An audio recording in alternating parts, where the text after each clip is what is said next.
Those are fucking deadly. They were dead. These things. It was like a small little like bucket.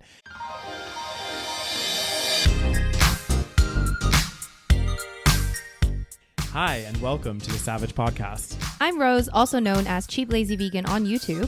And I'm Daniel, one of your favorite guest stars on Cheap Lazy Vegan's YouTube channel. We're two friends who love to talk about the latest trending topics. So get comfortable and join us while we give our SaVeg take on just about everything. You are currently listening to the previous episode of this podcast, but if you would like to listen to this week's episode and get some exclusive content, go over to patreon.com/thesavagepodcast. Hello. Hello. Welcome back to another episode. Yeah, back. Back at it again. One more week, another episode. Hi. Welcome back to the SaVeg podcast. Mm-hmm. We are back with a timely episode. Yes. But if you want more timely episodes, check out our Patreon. Patreon.com/thesavagepodcast, guys. Get exclusive content out there. You get ad-free content, and you get an exclusive episode every single month. And you get every episode a week earlier than everybody else. And you get a shout out at the beginning of the show. So thank you so much to Carrie for joining our Patreon family. Yeah. Rose, is there another thing you want to tell the children? Oh God, the children. Not the children. These ain't our children. God damn. The listeners. The listeners. Well, me and Daniel, we are hosting a vegan camping and hiking trip in the Canadian Rockies. Actually, this might not go out. When does this go out? This is going to go out in December. Oh, it might be perfect. December 4th. So, if you have not yet booked the Canadian Rockies trip, on December 3rd and December 4th, there's going to be a Travel Tuesday coupon code just on those days, just for new bookings. Okay. You can get $50 off. So the code is Travel Tuesday 50, I believe. We'll keep it in the show notes. Yeah. And you can use it December 3rd and December 4th only. So if you want to get $50 off and book a space, there's only 7 spots left. So make sure you book and get that $50 off. $50 makes me holler. $50 make me holler. It does. I love it. You know I love a discount. We love a sale, so take advantage. Yep. But yeah, come with us. We're going to the Canadian Rockies. We're doing Banff. We're doing Kananaskis. We're going to go to Lake Louise. We're going to do some hiking. We're going to do a biking tour in Banff. You can watch me fumble on a bike. It's quite amusing, actually. We're going to do the Kananaskis Nordic Spa, which is so beautiful. So it's going to be awesome. So definitely join us. It's happening in August 2025, and we're very excited. Yeah, I didn't know there's biking on this, Rose. That's going to be very amusing for me. Damn. You'd be mean as hell. I seem to remember this summer we did a couple bike rides, and every time I went with you, I fell. Yeah. So it was funny because we were like on our second bike ride, and Rose was like, okay, I'm not going to fall this time. Every time I go with you, I seem to fall. And I'm like, we were almost at the end, like not the end of the bike ride, but we're just like going down this side street, and all of a sudden I hear it. Ah! I look back and Rose is like, well, here's the thing. I feel like when I bought the bike, people that are good bikers, I don't think they understand what it's like to not be a good biker. So then the person I was buying the bike from was like, well, you kind of want the bike to be, you want the seat to be like not too low, because it's gonna like hurt your knees or whatever. So they kind of, but I kind of got them to lower it a bit. But I think I need to lower it more, a little bit. I think because it's like for too me, high. for me, it's like I need to feel very comfortable like jumping on and off the bike. Right. And right now, like I don't, and because I'm not a strong biker, like it's like very, I get all like nervous because I remember. So when I was in Gili T, which is like the island near Bali, and it's like an island with no cars, so it's like a no car island, which was like awesome. But the one thing bad about it, I think I told you, there's like horse carriages and stuff. Yeah. And I did not appreciate that. But so one of the things that you do is like you rent a bike and you like bike across the island and stuff. And I remember we were like renting bikes, and I got one, and it was just like a little bit high. Like again, for a regular person that knows how to bike well, it's probably like the perfect height. Yeah. But for me, it was like, okay, I was like, oh, I feel a little bit uncomfortable. And I like switched it to a slightly lower one, probably like a kiddie bike. Yeah. Okay.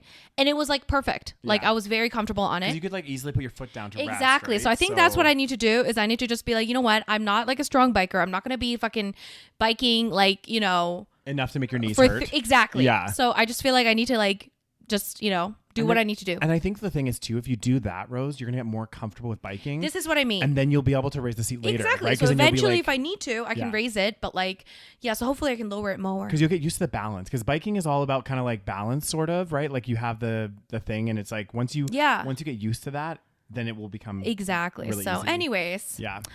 Anyway, so yes, Yeah. there will be biking, and there will be hiking, and there will be camping, and there will be spa. I'll be So excited. it'd be nice as hell. I want to go to the spa. Oh, it's so nice. I love the spa. Yeah, it'd be nice. Mm-hmm. Anyway, guys, We got some. we got some stories. We got a lot of shit to talk We got about some doom today. and gloom today, as usual. Guys. Okay. There's a lot of doom. Like Again, the whole thing ties to everything we always talk about. late stage capitalism. Yes. But yeah. it's almost like, when will this crash and burn? This is the part that like really Freaks you out? freaks me out. Mm-hmm. That's the thing. The whole thing is like we're talking about this, right? And we're gonna go into a little bit more detail here, guys. But we talk about the late stage capitalism, all of the different trends that are happening, but are continuing to happen. Like they're not stopping. So that's the question. Like the thing that scares me the most about all this is like, when is that breaking point? When is that point where we hit that tipping point where because it's not sustainable what's happening. Nope. So guys, what we're going to talk about today, Rose actually hasn't seen this yet, but I watched it the other evening and I was like, we have to talk about this on this podcast because this literally is what me and Rose talk about all the fucking time. Like literally every story somehow relates, pardon me, to this. And actually the story that we're going to talk about later also ties into this. Yes, everything ties to this. Everything's like linked together. Well, this is about not just extreme capitalism, but extreme consumerism, Yes. which is tied to extreme capitalism, which Exactly. is tied to environmental destruction, waste, and pollution, and all the bad things. Exactly. I wish I had like taken some notes because I kind of like I wish I Right. could keep my thoughts together. So we're gonna try our best to do this. But we're gonna talk about basically, guys. There's the new documentary on Netflix. Again, there's no big surprises. A lot of this stuff we already knew, but there were some things in this documentary called "Buy Now: The Shopping Conspiracy" that really hit home for me. And there was some crazy stats being thrown around. And I think I always knew it was bad, but I just didn't know how much badder or How bad it was? how much badder it How much was, badder? Yeah. how much worser, How much worse, sir? Yeah. So basically this whole documentary kind of revolves around, okay, what is going on with consumption, especially more so like obviously America, Canada, kind of like, but globally as well. Yes. And especially in the developed countries. Exactly. Yes. And it focuses on a few different like industries. So I think the best way to do this is to kind of go through Each some industry? some of the industries, because they talk about they talk about electronics, so that's number one. They talk about fast fashion, number two, and then they talk about kind of online ordering, if you will, like of Sure. just general products, Sure. right? So I think let's start with electronics. Well, first, I just want to read a couple things just Okay. here in this article. It says in 2018, plastic generation was 35.7 million tons in the United States alone. I don't even know what that is, but that sounds like a fuck ton. It's a lot. And then it said, compounding this overproduction crisis is the fact that plastic is truly not recyclable, which we kind of knew. Yeah. It lingers in the environment for centuries, contaminating ecosystems and harming wildlife. And plastic production is expected to triple by 2060. Yeah. So it's not getting better, it's getting worse. Yeah, and I think actually what I want the way I want to start this is talking about online ordering, right? Amazon is obviously, Which we all do. I know we all do. We all are culprits of this. But Amazon is really it was the game changer in the online ordering business. And basically, one of the people that they interview on this documentary, she was actually on like the product design team of all these things with Amazon. And some of the key Is she still on that team? No, she's quit now. I was like, she probably is. If she was, she probably is no more. Exactly. Well, a lot of the people, it was really interesting because they had some pretty senior, they had like a senior person that was from Adidas before that no longer works there, things like that, because they're actually realizing the impact that they're making globally. And they're like, we can't be part of this. Did they quit?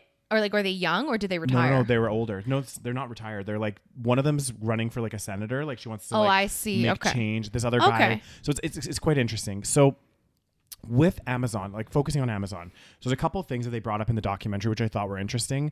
I mean, again, none of this will be as surprising to you guys, but when you combine it all together, you're like, holy fuck. The first one is like, obviously the user design and the kind of the concept of the one-click shop Yeah. Amazon really revolutionized that, and it was to make things obviously easier for people to purchase, to basically remove, we talk about this with a lot of stuff, remove barriers. As soon as you start to do that, save credit card details, all this stuff, it makes it so easy. And the fact that it literally just arrives at your door within the next day, it's insane, right? It's this ultra convenient. So what's happening is people are buying more and more products. You know, they're just constantly shopping, and combine that with the fact that things aren't built to last anymore. So it's like you have to, and there's this whole concept of instead of like trying to fix something or whatever, you just replace it.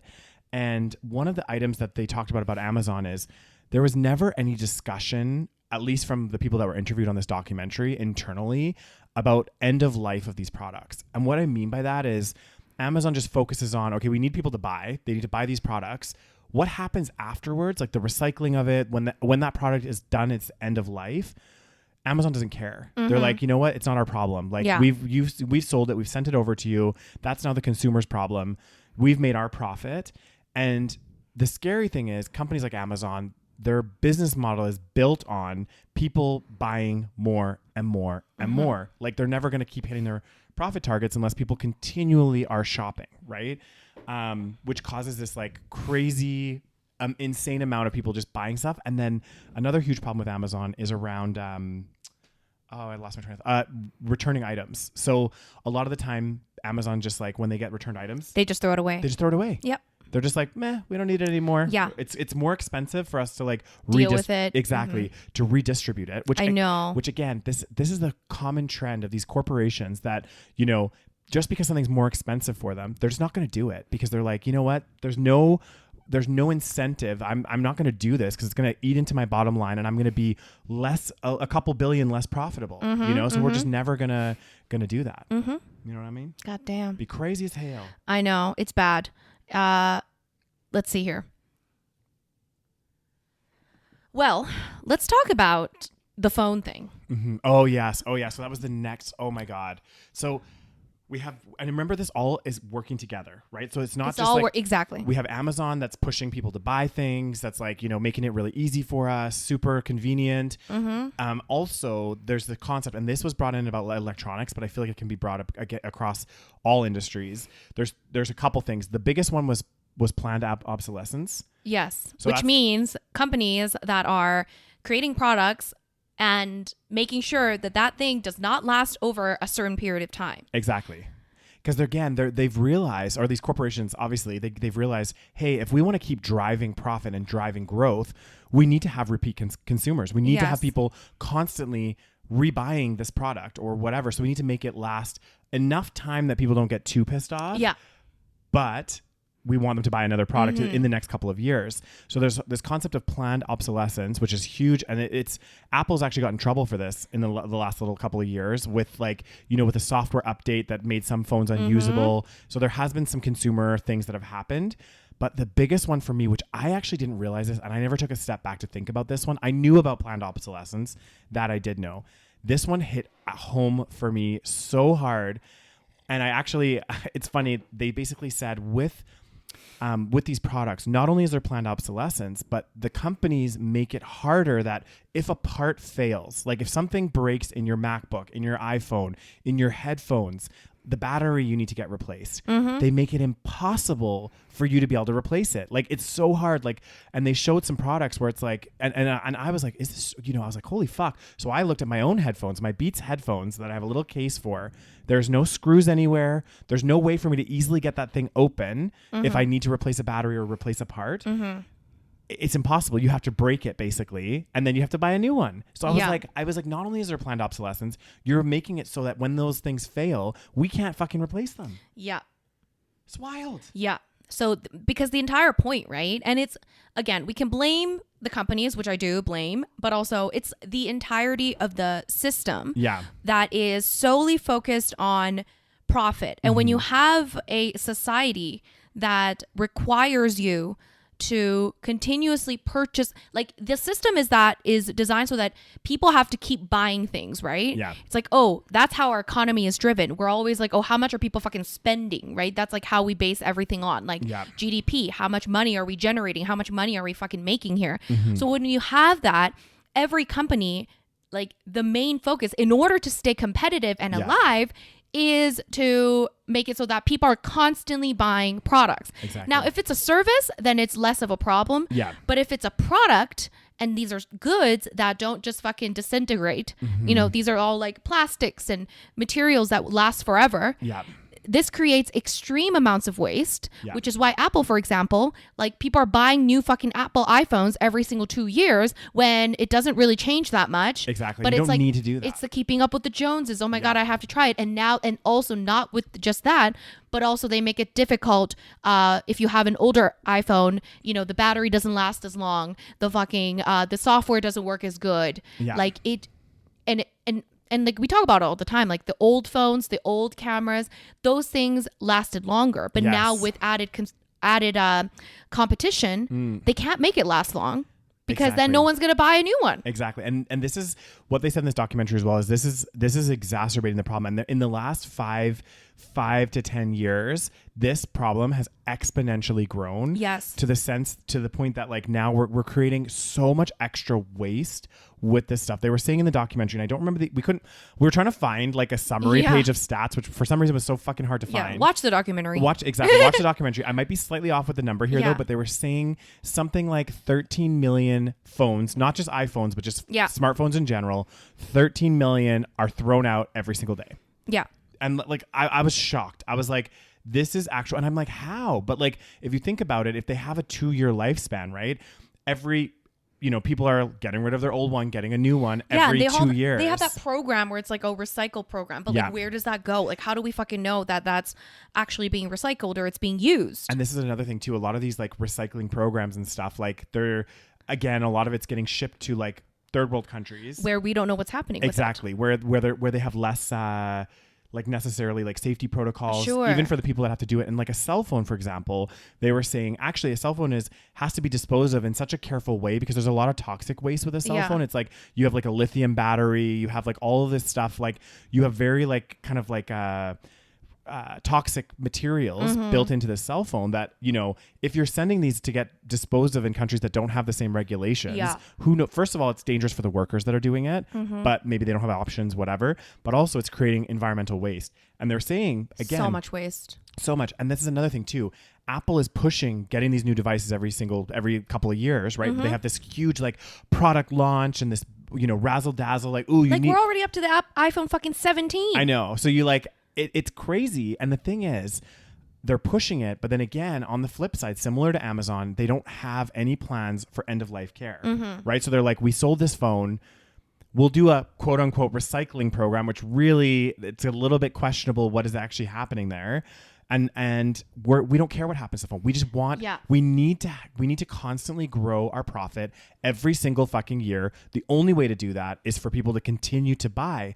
And I just think to myself, like, especially looking just specifically at smartphones, it's like the market of smartphones is like pretty much everybody or so many people have a smartphone now. Like almost everyone. Exactly. Yeah. So the only way for them to grow their market share or grow profit is to either Planned obsolescence or continuously entice people to buy more. Exactly. And then also maybe make it so that it's like planned obsolescence even shorter. Like maybe they only have a year lifespan. Because then if they shorten the lifespan even a little bit more, they're all of a sudden they're going to increase their revenue because all these people are going to start buying phones again and stuff. And it's so bad. Oh my God. But it's like also, again, it's what came, like, it's the system that's almost forcing these companies to do these things. Of course. Because the entire point is that they need to satisfy their shareholders. Yeah. And again, I don't say, like, trust me, I'm not a big fan of Apple, even though I use fucking Apple products. Yeah. But it's like, it's the entirety of the system. Because if all of our cell phones lasted 5 years, and if we didn't have this like urgency, this like keeping up with the Joneses, like must get the new phone, then it's like these companies, the amount, I mean, now they're making, you know, fucking $5 billion instead of, you know, $10 billion. And that's a problem. Exactly. And that's such a good point, because there was a guy that was on this documentary that said, he was like a former CEO or former senior exec. And he's like, you know, the thing is, they know what's going on, right? They're very, very well aware. But he's like, the last thing I can do is go to my board of shareholders, or board of directors, and say, hey, I'm planning actually this new phone that we're going to release actually has a 10-year lifespan, is an incredible phone. People will only have to replace it every 10 years. Yeah. And it means that our profit is going to go from, like you said, 25 billion to like 5 billion. Yeah. We're still going to be profitable, but we're going to actually less than half our profit. And he's like, they'd walk me out of there. I'd be fired. Oh, you know? 100%. So it's like you constantly have to have this growth. And that's where it comes down to that question of where is the breaking point? Yeah. When is this going to be like too much? You know, like this isn't sustainable. This model is not sustainable. Yeah. Like, you know, throwing away 13 million phones a fucking day. It's so crazy. That's insanity. Yeah. Like, where are all these phones going? Like, we live in a finite space here on Earth. Yeah. And also, you have to think about it this way too. All of the products that we're using are made from things on planet Earth, pretty much, right? Like, I mean, they are. Mm-hmm. So, and it's like we don't have unlimited resources here. No, we don't. But we keep doing it. I know. So it's like it's kind of. But it's really interesting because now, I mean, even I feel it. It's like we're getting to a point of capitalism and consumerism where people are actually getting very tired of themselves even consuming so much. Yes. Like, I have a lot of stuff, don't get me wrong, but it's like I'm also getting to a point where it's like I just want to throw shit away. Like, I'm tired of getting things. Even during Christmas time, when I know that, like, you know, we're supposed to buy gifts, I'm just like, I dread it because I'm like, it's almost like we're buying things for the sake of buying things. Exactly. And we're buying gifts that nobody needs anymore because everybody has,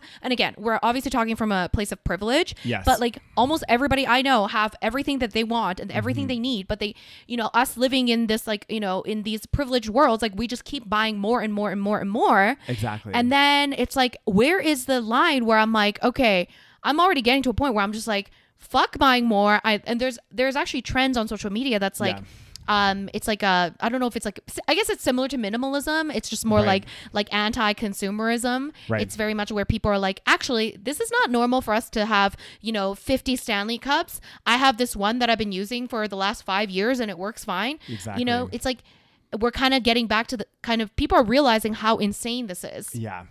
I think there are some people that are. I think but I think majority, this is a problem. Majority of people don't realize it because they're not thinking about it. They're not watching documentaries like this, or they're not really like thinking about the repercussions of this. But I think there are some people that are like realizing it. And I think some people, they don't see it as a problem, even though, you know, how do I say? It's like probably stressing them out, having too much stuff. Yeah. But they're not realizing that's the problem. You know what I'm saying? Yeah, no, totally. And it's like with everything. It's like, you know, and it's not just around like iPhones and things like that. It's like every device. It's like everything. You get a TV. Oh, well, you don't have the newest, smartest. You know, they release a TV every fucking year or every quarter almost. And it's like, maybe not every quarter, but like, again, that encouragement. Oh, you have to have a TV in every room. You have to have this. You have to have this. It's like, you don't actually have to have a lot of this stuff. Like, well, you have to have an iPhone. You have to have an Apple Watch. You have to have, now people have those Oura rings that like help you fucking track your sleep. Yeah. Now you have to have, if you have a MacBook, you might as well also have an iPad. And then you might as well have AirPods, but you also need wired earphones. Yep. And then you also need some different accessories for your iPods and not iPods, MacBooks and the fucking the damn it! You see, I can't even keep up. But this is it. Like, this is the craziness behind it, and that's why, like, I know that, like, Rose, you like to bug me sometimes about my cell phone and how long I keep them for and stuff like that. It's all a joke, Daniel. I know. But like, even now, so like, we're recording this on, like, this is an iPhone 11. I've had it for 4 years. It works fine. It works fine. Like, how the battery be? The thing is, the battery's the battery's the problem, right? So I can tell now that the battery's having issues. Oh, mine is so bad. I have the 13, and the battery has significantly decreased. Yeah, and this is the thing. You know what? If it's the battery that's the issue, everything else works on this fucking phone. I do not need a 16. I do not need any of this stuff. So like, for me, what I would prefer to do is, once the battery gets worse than it is, I mean, it's not too bad, but it's definitely, I've noticed a decline, is replace the battery. Like, just replace one little part and then use my phone for another 5 years. Some people said that you could do that. I wonder how bad it is. No, I think you can now. I think what's happening, so they did talk about this in the documentary as well, is like some of these companies are starting to get in trouble for this. Like, to be like, you know, you guys can't be making products where it's like you can't even fucking replace a battery in it. You know what I mean? Like, this, it's starting to be ridiculous. Yeah. So there was this company on there that like helps fix like Apple products and stuff. And I can't remember what was happening. There was like some kind of lawsuit or something with this company, like Apple or somebody was like trying to sue them, and they didn't win because they were like, no, this is actually getting ridiculous. Like, you guys can't be making products where it's becoming more and more difficult. And that's why we're starting to see a slow shift. Like, for example, there was that big scandal again with Apple around their software updates. Okay. And So how like their phones don't work. It came out actually that their software updates for some of the older iPhones was making it so that those older iPhones were almost unusable. Yeah. Yeah. So Apple has gotten some big trouble with this. And then also same with the batteries. There's been a lot of scandals about those batteries. I can't remember what happened a couple of years ago, but again, the batteries were having issues. Yeah. And then Apple like replaced a lot of them for like free and stuff. So there are things, but I just don't think that it's happening fast enough. And like this is why government intervention is so important, guys. Like, and at least from my perspective, because these big corporations, we're seeing it firsthand. They don't care about the repercussions. They will do the cheapest thing possible. They will not, like, even with recycling, all this stuff, they'll have a program, but they'll send it to, some third world country that they can take advantage of because it's cheaper and doesn't cut into their bottom line because they need to maximize those profits. They're not going to do what is in the best interest of society unless they're forced to, right? Like, unless government comes in and says, look, Apple, you're not allowed to send these phones abroad. Now, you can continue doing what you're doing. However, you have to actually deal with all this waste. Yeah. So all these phones that you guys are creating and these 13 million that are thrown out every day, you have to deal with them, and you have to deal with them in a safe and productive way. And maybe that would start forcing companies to like rethink things, but they still will try to cut corners. Like, look at like all these, like Boeing's another example of, slightly different, but with safety in airlines, they're trying to do the bare minimum that they can because they don't really care about the consumers. I mean, all they care about is getting the money from the consumers and then having their costs as low as fucking possible. And the safety, we can kind of do without it. Whatever, it's not a big deal. The recycling, let's send it to somewhere where there's no regulation. And if I can't see it, it's not my problem. Exactly, they can just burn it, do some crazy shit over there. And the ironic thing is whatever they're doing in that country, like, again, we're in a closed fucking global sphere. Like, you think if they're burning shit in a third world country or somewhere else, that it's not going to be coming over here or like impacting our environment. Like, it's just so crazy. Like, the whole time I watched this documentary, I was like, oh my fucking God, I just want to like, people are the worst. It's what it is. It's these and to be fair, not to like push blame or minimize any of the blame for these big corporations, they are also kind of stuck in a sense that, again, this whole idea of continual growth and delivering for the shareholders. This is what I mean. I think it's the stock market. It's like the shareholder model. It's like this constant growth, this need to continuously, because like the thing is, you could probably make a certain amount of money,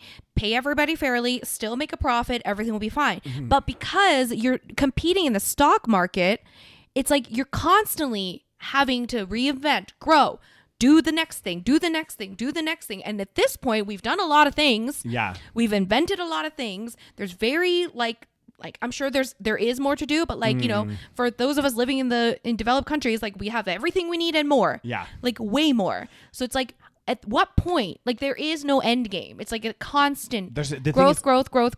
This is what's scary, and this is why I keep saying about the breaking point, because I'm like, how like Apple's another example, right? Like Apple's grown so much as a company. They're getting to this stage where like almost everybody has a smartphone. Exactly. Everybody's so there's like, gonna be a natural decline. Exactly. Like it just can't go on forever. Like you cannot, there's only, first of all, I mean, I know the population's growing in the world, like it is what it is, but let's just say for argument's sake, 8 billion people in the world. If everybody has a fucking smartphone, all 8 billion people have a fucking smartphone, there's no more market. There's no more that you can be doing. So then it becomes this replacement thing. Yeah. And the only way for them to grow is to shorten how useful these are, the time, so that they get more replacements in a single year or something, right? And that is not sustainable. Like that is not going to help anybody. The only thing that's going to help is shareholders temporarily. And maybe the company's hugely profitable for a bit longer, but like, calm down. Like if you like, this is another thing too, is if you hit a certain amount, right? Like let's say Apple has let's just pretend everyone in the world has an iPhone. At what point, like, let's say they still do this whole thing where every 3 years, everyone has to replace their phone. Well, after a certain amount of time, that becomes very consistent revenue, right? Like in terms of like, okay, maybe the price goes up a little bit, whatever, but how much you're going to make every single year. What is wrong with that? Why does what is wrong with that is that when you're a shareholder, all you want is more and more and more. Yes. You need that to grow in order to make the money. Yes. Because people are gambling in the motherfucking stock market. So if that doesn't grow, their wealth doesn't grow, and that's going to be a problem. But the problem is, which I kind of like, this is one story we want to talk about a little bit later, but I think it's like worth bringing up now. Okay. Oh fuck, where is it? That video with the income inequality. So the problem is, right? So there's this one video that we wanted to talk about, but it's kind of tied to this, okay? Yeah. So it's called Income Inequality in America. It's on YouTube. It's got 25 million views, but it came out 12 years ago. Yeah. And I would bet that it's worse now. Well, no, it's not even a question, Rose. It's gotten worse. It is worse. Yeah. But it's so bad even 12 years ago that it's scary because you have to watch the whole thing. But basically they did this like study where they asked like 5,000 Americans or something of all political spectrums what they think the income distribution in America is, and they asked what they think it is and what they think it should be. And already, what they think it should be is more equal than what they think it is. So what they perceive it to be is worse than what they think it should be, which means more people want a more income equality than inequality. Yeah. But then the actual income distribution is so extreme that basically the top 1% of Americans, I think we talked about this before, hold 40% of American wealth, okay? Yeah. So the distribution is so that basically you get the 80% of Americans hold 7% of the wealth, okay? And then the problem is they are talking about the stock market. So top 1%, is it? Yeah, top 1%. Top 1% take home a quarter, so 24% of the national income.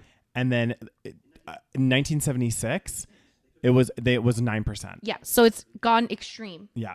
Top 1% own half the country's stocks, bonds, and mutual funds, and bottom 50% of Americans only own 0.5%, meaning they're not really participating in the stock market. Yep. So this is where we're also experiencing more income inequality, and that's going to perpetuate even further, because what's happening is the people that hold the stocks are going to be the top fucking 10% or 20%. Yeah. Because the rest of the people, they don't have money to fucking live, let alone invest. Exactly. Yeah. So people that are maybe in the top 20% are putting some money into the stock market. Top 1% has fucking 50% of the stocks and bonds. This is what blows my mind though, guys, is let this just sit with you for a second. 1%, and this is of America. This was, it was 12 years ago. The top 1% of America owns 50% of all stocks, bonds, and mutual funds. Okay. Yes. 1%. The bottom 50%, so half the country, so like over 150 million people combined own not even a full percent, 0.5 fucking percent of stocks, bonds, and mutual funds. Let that sit with you for a minute and just like realize. Let that sink in. It's insane. Insane. So the entire point of growing all of these companies is to make more money for the people that already have like fucking more wealth than you could possibly imagine. So much money. So it's like everyone else is probably going to be suffering as these companies continue to make more and more products, more and more things, so that you spend more and more money to make all of the top 1%, top 10% richer and richer and richer. It's insane. So it's like, and this also ties into like the political discussion of all of these rich people. And what happens, one of the biggest problems with wealth inequality is that it skews the political market. So you no longer have a democracy, because what happens is all of these rich people, corporations and rich billionaire donors, they will spend money for their political interests. They will fucking put money into political campaigns for things that are important to them. So for example, the NRA, the National Rifle Association, they donate so much money to politicians, which is why you never have fucking gun control in the United States, because the politicians are not going to bite the hand that feeds them, and they're going to continue to veto or get rid of the laws that do any sort of gun control. And so this ruins like democracy essentially. Yeah. Because in a normal world that makes sense, this would be considered corruption and bribery. Yes. Okay. Like when billionaires pay money to politicians, that should be considered bribery. That is fucking bribery. I know. But no, it's only bribery when fucking Susan from the office gets a basket of muffins from her potential client. Yeah. That's bribery. We can't do that. No. But we're okay with receiving billions and billions of dollars of donations. It's a donation. From billionaires. to skew everything in their favor. Yeah. So everything is in their favor. They're never going to pass laws. And that's another thing. Because the government is bribed, they're not going to pass laws that protect consumers. Of course. Because why would they do that when they make money off the stock market that continuously needs to grow in order to make money? I mean, these stats are just insane. I know. And the worst part is it's gotten worse in the last little while. Like in the last, it's definitely continually gotten worse. And even that stat in 1976 are saying, okay, in 1976, the top 1% took home 9% of the total income versus now it's like, or when this was made 12 years ago, it's like 24%.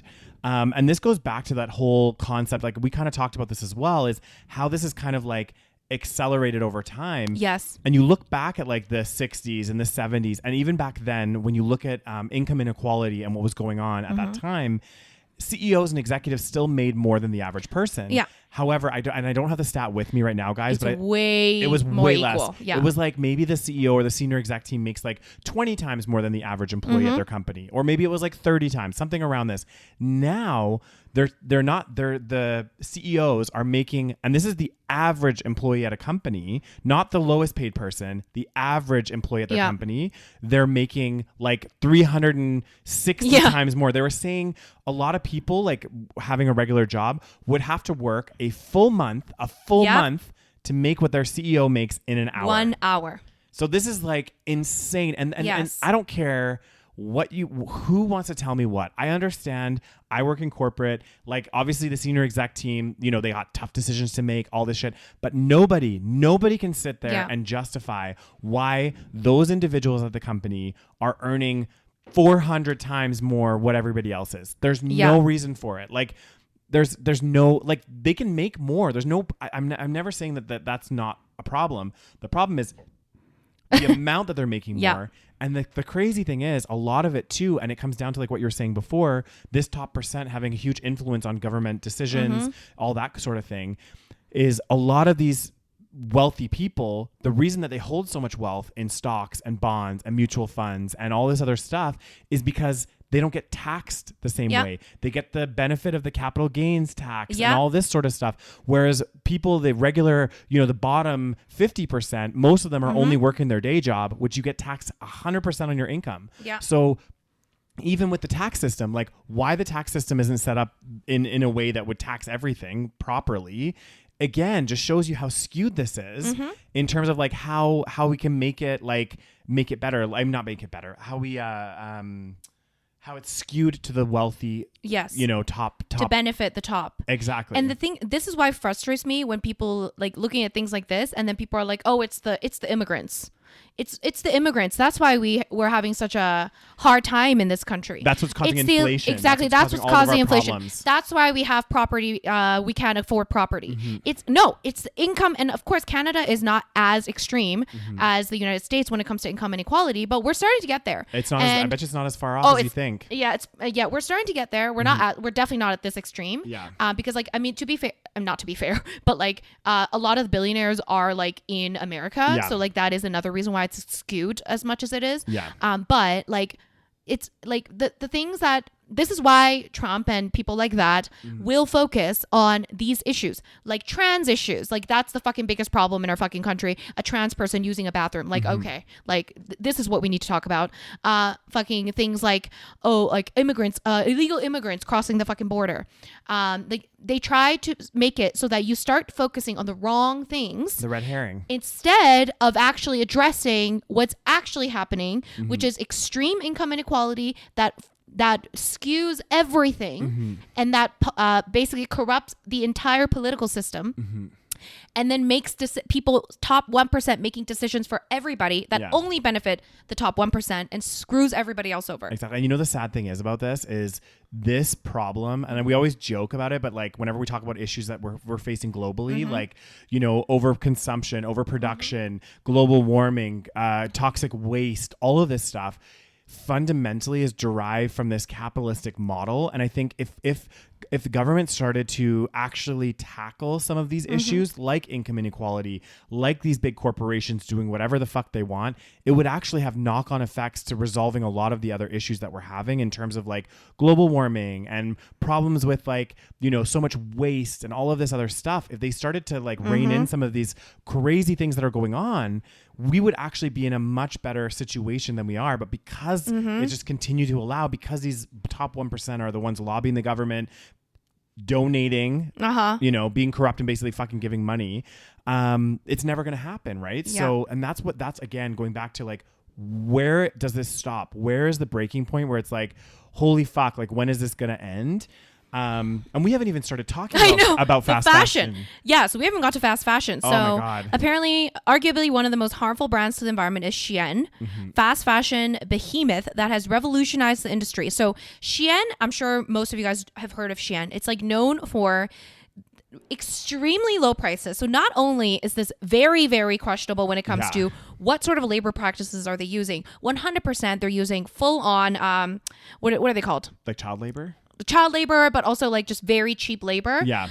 In, you know, again, countries that are desperate, that, you know, they're taking advantage of those people. 100%. So ultra low prices. And they also make extreme, like fast fashion. Yeah. So like constantly making new things, just constantly producing all of these new things, which creates extreme amounts of waste. And what's really fucking scary is that it says it's very popular amongst Gen Z, where a market analysis found that 44% of US consumers buy from Shein at least once a month. That's crazy. That's insane. I did not think it was this bad. Yeah, and also another interesting thing with this documentary, because they touch on fast fashion, because again, this is another huge industry that is creating records amounts of waste and so much wasteful shit. Because you have to think it's not just the clothes, but it's also all the packaging and all of the other stuff that comes along with it. But interestingly, and I thought this was an interesting concept, it goes back to the whole Apple thing, right? But it's happening in fashion now, and we're seeing it more and more. So they were talking in this documentary, and they're like, you know, let's say you're like Louis Vuitton, Gucci, whoever, any of these big brands that are like huge in the fashion world.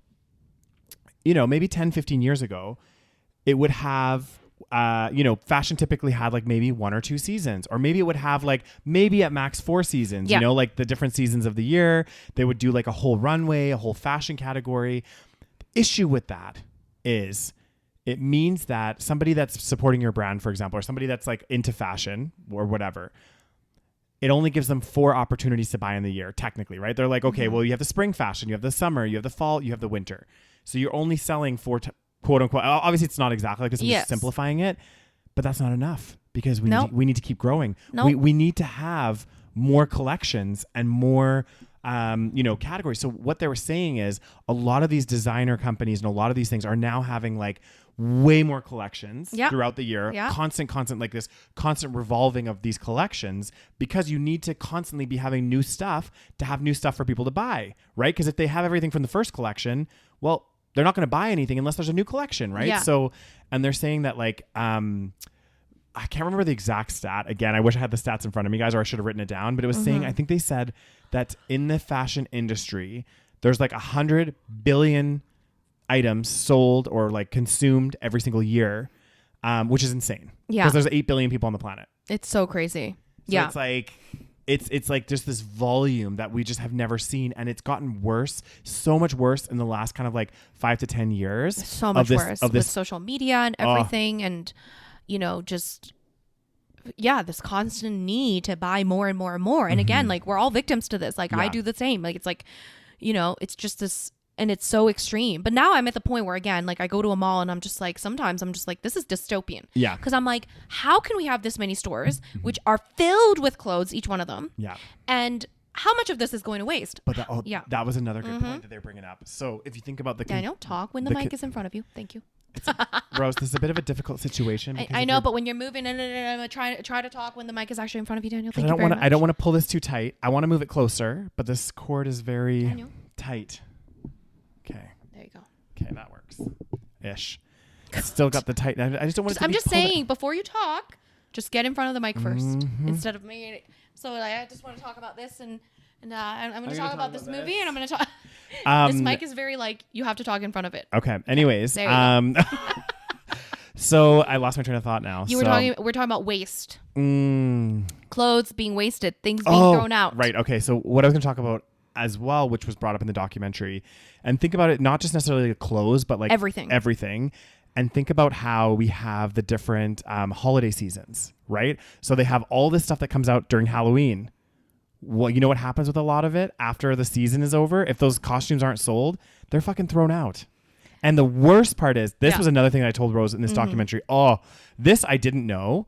And this blew my fucking mind. Unfortunately, I knew this. It's disgusting. I had no idea. So there's companies out there where, let's say they have their spring collection. They don't sell everything from the spring collection because they make ton of stuff and they have so much stuff that's left. So I thought maybe, you know, it gets donated, something happens with it, like fucking naive. Yeah. No, not only do they don't just throw it out, they slash it to pieces so that it cannot be used by somebody that dumpster dives or somebody else. No one can use this product. And it's not just in fashion. Makeup. What they'll do, there was this one company that was in this documentary and they were talking about like shampoo and conditioner and, you know, all this kind of stuff, right? And when they were throwing it out, they had some people that were like dumpster diving and all this stuff. So the company was like, when you throw this stuff out, you need to open these things, dump out the product so that nobody can use it. Yeah. I was like, this is insane. Food places, quite often when they throw out, like, you know, like let's say a bakery, they get rid of all their croissants at the end of the day or whatever it might be. What they'll do is they'll take their wet coffee grounds, throw it all over the food in the garbage so that nobody could consume it. Yeah. That, to me, the amount of sheer waste that's happening from that, and it's getting thrown away because they don't want people to get this stuff for free, because then it tarnishes the price of what they're selling their product for, right? Because especially if it's like luxury or whatever. Yeah, they were slashing. There was a picture of like a Louis Vuitton like suitcase, and someone was fucking slashing it. Yeah. I was like, this is insane. But this is another reason. That's why it's like, it's so amazing to me, because people put so much value in things like like brand name bags and stuff, designer, like Louis Vuitton, fucking Chanel or whatever. Yeah. But a lot of this is just perception, right? Because so if like for example, one of the reasons why some things are expensive is because they just don't produce a lot of it. Yeah. So it's not really that it's like extremely high quality. Yeah. It's that they just, in order to market it a certain way, they make less of it. So it seems like it's like more valuable, even though the material might be the same fucking thing that you can get at wherever, right? Yeah. Like obviously it's slightly better quality than like H&M, but it's not going to be so extremely high quality that it's worth thousands of dollars. Exactly. And then they do things like slashing it so that it doesn't bring down the value of the item. Yeah. So again, it's all perception. It's all marketing. I was shook. That part of the documentary, I did hear about, you know, from before, we've talked about this with Amazon, and like when they get returns, they just get rid of, they throw them out. They don't actually like try to redistribute, because it would, again, it's better for society if they redistributed, right? But it costs the company more money and they're not willing to do it. So they just throw it out. Right. So again, it's just showing you, like, unless government steps in and says, Amazon, you actually cannot throw out these products. Yeah. You have to redistribute them. They have no choice. Yeah. They're like, okay, well, fuck, gonna eat through our profits. We're gonna try to cut somewhere else. But it's like, it's crazy. Like you have to, there has to be some control. And these companies throwing out things, cutting shirts and stuff so people can't have them. Like, it's so dystopian. It's crazy. I've heard them doing that to like cars, like fully functioning cars, just completely destroying them so they're unusable because they can't have the car decrease in value, depreciate in value. It's insanity. Anyway, watch the documentary. Yes. Is there any other points you would like to make? Because I feel like we need to jump into this story before we get carried away. I think that's it. Watch the documentary, guys. I need to watch it, but although it's going to depress me. It is depressing. I think as consumers, guys, I think what we need to start doing, and I think we've already started doing this in some way, shape, or form, is really start to question whether or not we need something, right? Like, you know, I talked about my phone. Like, I have the iPhone 11. I am not going to be buying a new iPhone. Yeah. Partly because one, I don't want to spend the money because I'm Yeah. cheap, but also it's like, there's nothing wrong with my phone. Yeah. Like I don't need a new one. So Yeah. I think it's just taking a step back and thinking, okay, do I actually need this? Like, is this something that I need in my life? Or can I just, number one, save the money, which can be helpful for your own financial, planning and stuff.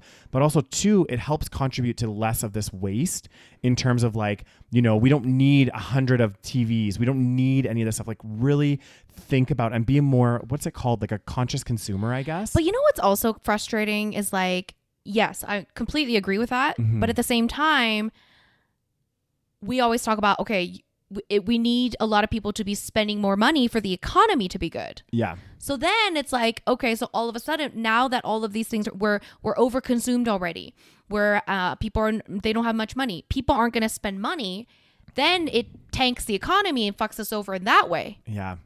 So it's like, it's a double-edged sword because you're right. what do we do? Let's look at Apple. If everyone followed my advice and did what I Yeah. did and didn't bought a new phone every like 6-7 years, Apple's profits would go down. And how would the company respond? They're going to lay off workers. They're going to lay people off. And then what? And then we're going to have more layoffs. Yeah. So it's like, what do we do? Like we're stuck between and I think a rock and a hard place. we are, but I think we're already starting to see it because the last couple of years there's been mass layoffs of a lot of different companies, and again, it's because late stage capitalism, like a company like Apple, in the beginning they were experiencing exponential growth, but like you've cornered the iPhone market, like or the smartphone market. You already have so many people have phones now that actually there's no less consumers for your product.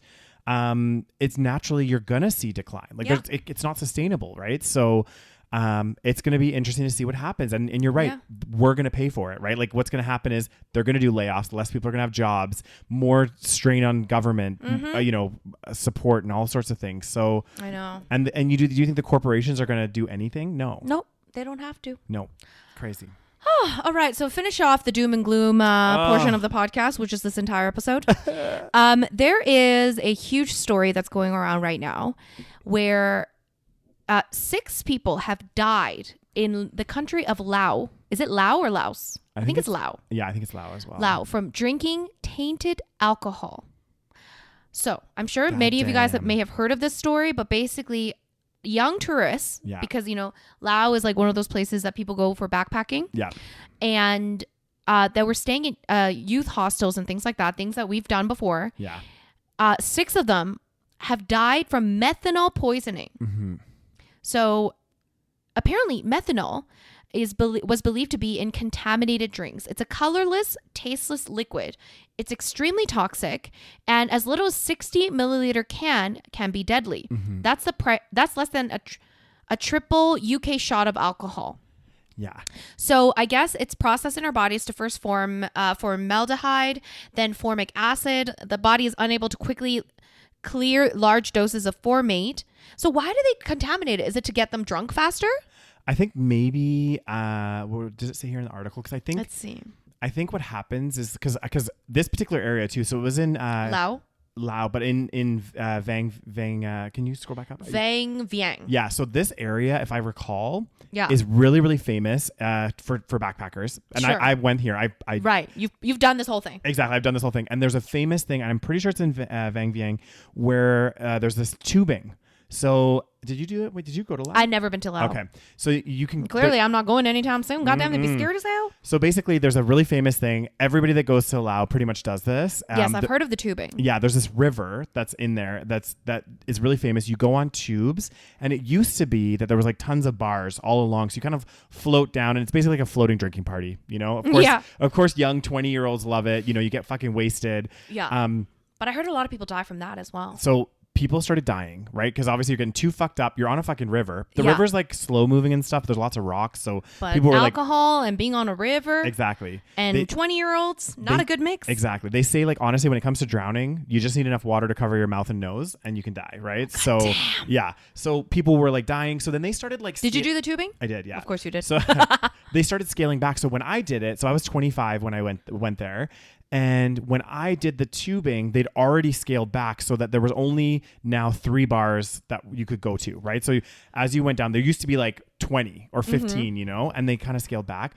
But an interesting thing is I think a lot of places that make their own drinks, and a lot of like places make their own drinks. Maybe that this component is kind of used in the distillation. Okay, so it says here 2 common causes. Because I was like, why is it contaminated, right? That was like my first question. Like, why would they do this? Yeah. 2 common causes when alcoholic drinks are contaminated with methanol. With home-style distillation of spirits, lower boiling methanol can contaminate the final product. It's a matter of the distiller's skill to prevent this, but it also reduces the yield of spirits. These compromises can be tragic. Right. Second cause, which I think may be what happened, is the deliberate substitution of cheap industrial methanol in place of highly taxed and controlled alcoholic drinks. Right. So they want to. Yes. They want people to get more drunk easily. Yes. So they're like, hey, maybe. Yeah. Okay. We're just speculating here. Yeah. So obviously, you know, these hostels, bars, dealing with, you know, customers, they want to make a lot of money. Laos isn't the most, you know, rich country. Yeah. They want to make a lot of money. A lot of tourists are coming. They might add a little, you know, methanol in there. Yeah. This also happened. I don't know if it was methanol contamination, but this also happened in, I remember there's quite a few stories in Thailand, because Thailand, they're famous for these like Thai buckets, which you use like alcohol. Did you have one when you were there? Of course I did. Yeah, me too. Oh. Those are fucking deadly. They were dead. These things, it was like a small little like bucket, and it came with like they were pretty big though, no? It depends on where you got them. Yeah.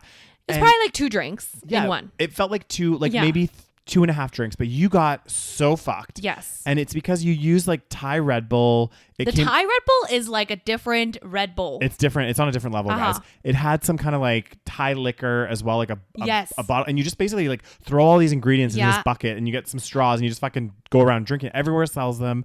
But also I heard in Thailand, they've also had issues. I don't know if it's around methanol, but like because a lot of this is like homemade liquor and like, you know, really strong Red Bull that's like, you know, has extra chemicals and everything in it. Oh God. It was causing some other types of poisoning. Some people got sick. I know that there were some tourists that like went blind from these drinks, you know, like they drank it. And it did say in here. Yeah, you could go blind. Yeah, something so like that. It could be partial or full blindness from methanol. That's insane. Yeah. That makes me never want to drink a bucket ever again. I know. Well, we probably shouldn't have been drinking them, Rose. Yeah. Like, well, it says here that it's sad to note that methanol poisonings are relatively common around the world, with cases reported as far afield as Kenya, Turkey, and Indonesia, and can affect large groups of people. So, for example, in 2001, 154 people suffered from methanol poisoning in Estonia after they consumed counterfeit vodka.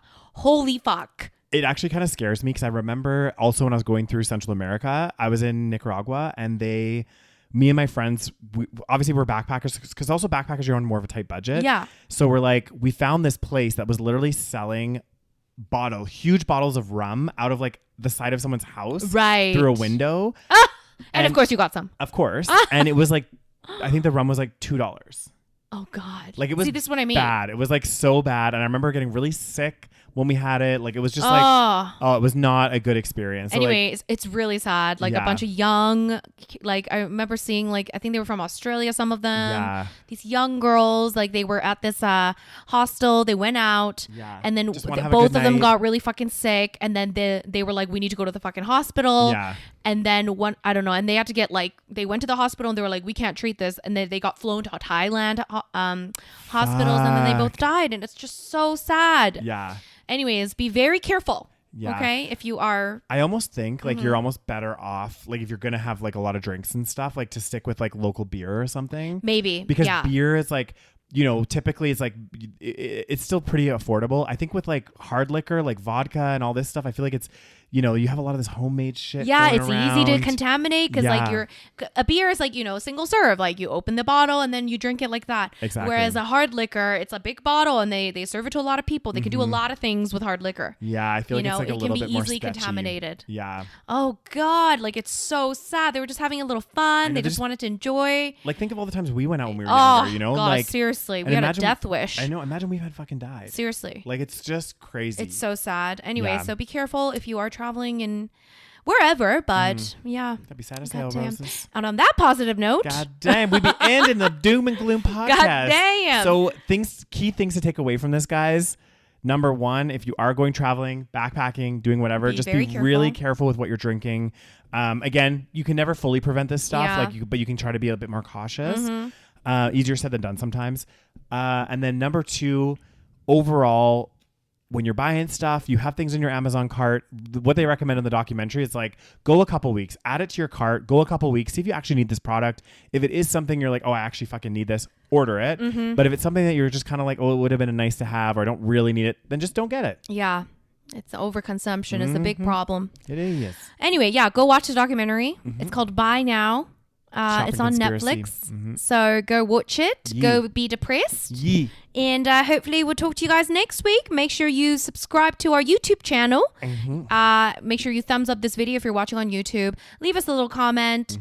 Make sure you follow us on whatever podcast platform you listen to us on. And what else, Daniels? Of course, guys, check out our Patreon, patreon.com/the SaVeg podcast for exclusive content a week before everyone else, ad-free content, and a fun little community over there. So go check that out. Yeah, and make sure you sign up for our camping and hiking trip in the Canadian Rockies. Hopefully we'll see you there. Yeah. All right, thank you guys. We'll talk to you next week. Bye. Bye.